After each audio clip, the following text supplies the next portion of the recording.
Hello, friends. This is Dave Hurwitz, executive editor at ClassicsToday.com, here with random reviews from the Overflow room. And we're still working on Strauss. I have my last LL Bean brown bag full of Strauss. Let's see. We've got like a pile of stuff here to get through. Here's some of it. Well, yep, and here's more. It's like endless quantities of this stuff. And yeah, okay. Oh, look at that. Some interesting titles. And the bag is empty. I'm so excited. Let's throw this over here. What's this box? Oh, God only knows. So much to get through. I think that box is Schubert. Anyway, we have a while before we get to Schubert, don't we? So let's talk about our next clump of Strauss. We're in the middle of it. I think this is our fourth Strauss, fourth or fifth. Well, anyway, I'll figure that out later. Are you ready? We have the Alpine Symphony with Seiji Ozawa and the Vienna Philharmonic, along with the Feierlicher Einzug der Ritter des Johanniterordens. Yes, the solemn fanfare of entry of the Knights of St. John, or the Order of St. John. Well, that's kind of an interesting novelty, and it begins with the fanfare for the Vienna Philharmonic. And then you get the Alpine Symphony in a not terribly exciting, but not terrible performance. I mean, it's Vienna, it's the Alpine Symphony. Previn did it with Vienna for Telearch. It's really better, but that's okay. That's sort of something worth hanging on to. This is an archive CD made on demand recording of Don Quixote and Death and Transfiguration with Levine and the Met Orchestra. Why do I even have this? I have no clue. None whatsoever. Oh, yes. Well, we've talked about this quite a bit, haven't we? This is our If I Could Only Have One recording by Fritz Reiner. This is the one I'd want. His Heldenleben with Also Sprach Zarathustra. Of course, the Zarathustra remake from like 60-something, 61 or whatever, is actually a little bit better than this earlier one from like 55, 56, but the Heldenleben, oh my God, 54. Wow. And the sound from 54, unbelievable. Unbelievable. It's just unbelievably fabulous. Incredible. There was not another orchestra in 1954 who was playing at anything like the level that Reiner in Chicago achieved there. That's for sure. And here's the Antal Dorati Strauss stuff. Don Juan, Death and Transfiguration, Till Eulenspiegel, the Suite from Rosenkavalier, Dorati's arrangement. I think, well, we talked about this in doing the Dorati box on Mercury Living Presence, didn't we? It's just incredible, isn't it? Yes. Oh, yes. This is another archive.com archive CD made on demand. I got a bunch of these because you couldn't get them any other way, and when they started doing on-demand stuff, they wanted me to review piles of it, so they sent me like a batch, and this was one of the things that I got from them at the time. Don Juan, which is really a slow Don Juan, 18 minutes, with the Berlin Phil, and Alce Italian, which is gorgeous, and which was sort of a Muti specialty. I love Alce Italian. I know people aren't supposed to like it, but it's very, very beautiful, and it's a lovely performance. And then we have Daphne with Renee Fleming, the autumnal pastoral masterpiece among Strauss's operas. It's such a beautiful opera. I mean, there's nothing not to like it. It's not too long, and it's not too notey, and it has that amazing transformation scene at the end where she gets turned into a tree, and, and Renee Fleming does such a good tree. It's just fine. So there we go. There's that little clump. Yeah. And we do the next clump. Here we are.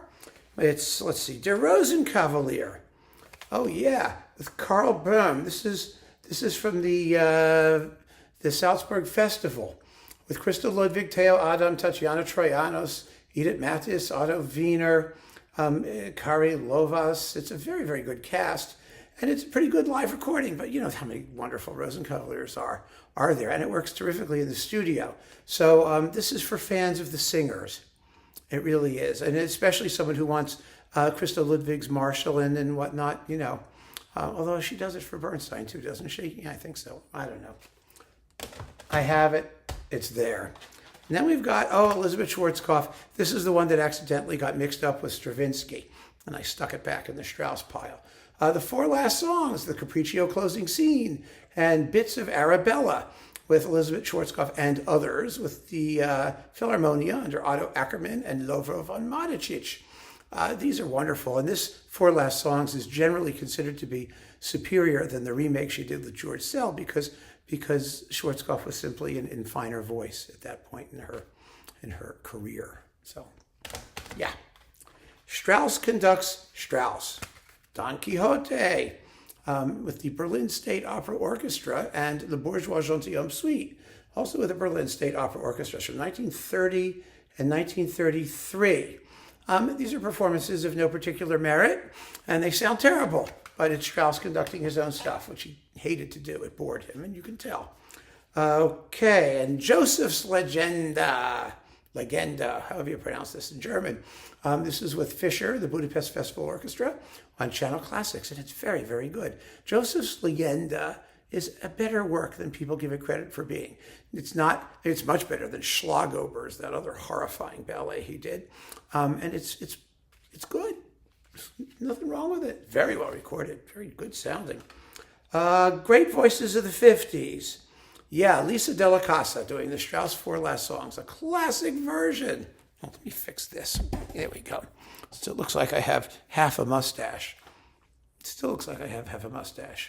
No, it's just the way this thing is aligned. There. Is that any better? Maybe a little. Okay.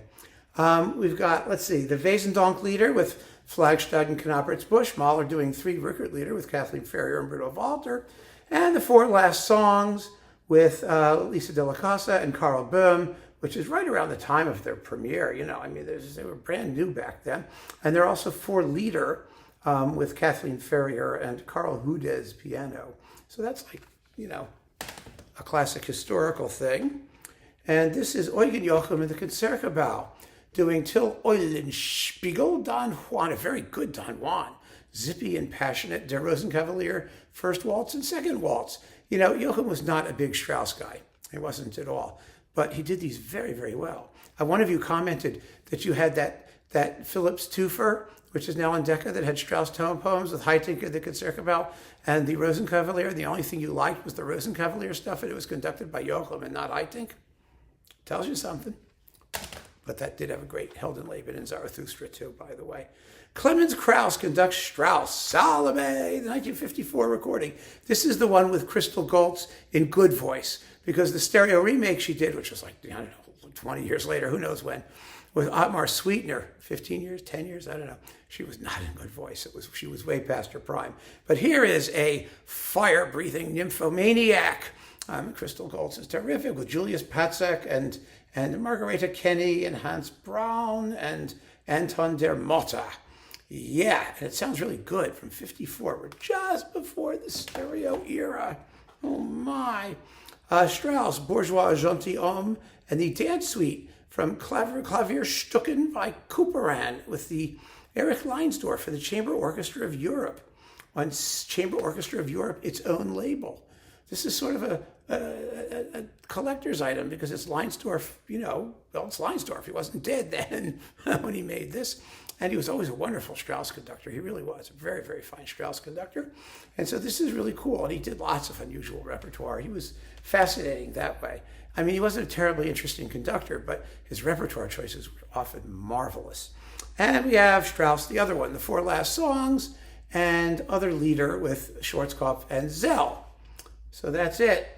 That's it. Schwarzkopf and Zell. I mean, it's also a classic, but we all know that her earlier version of the Four Last Songs found her in better voice than this one, which was made in 1966.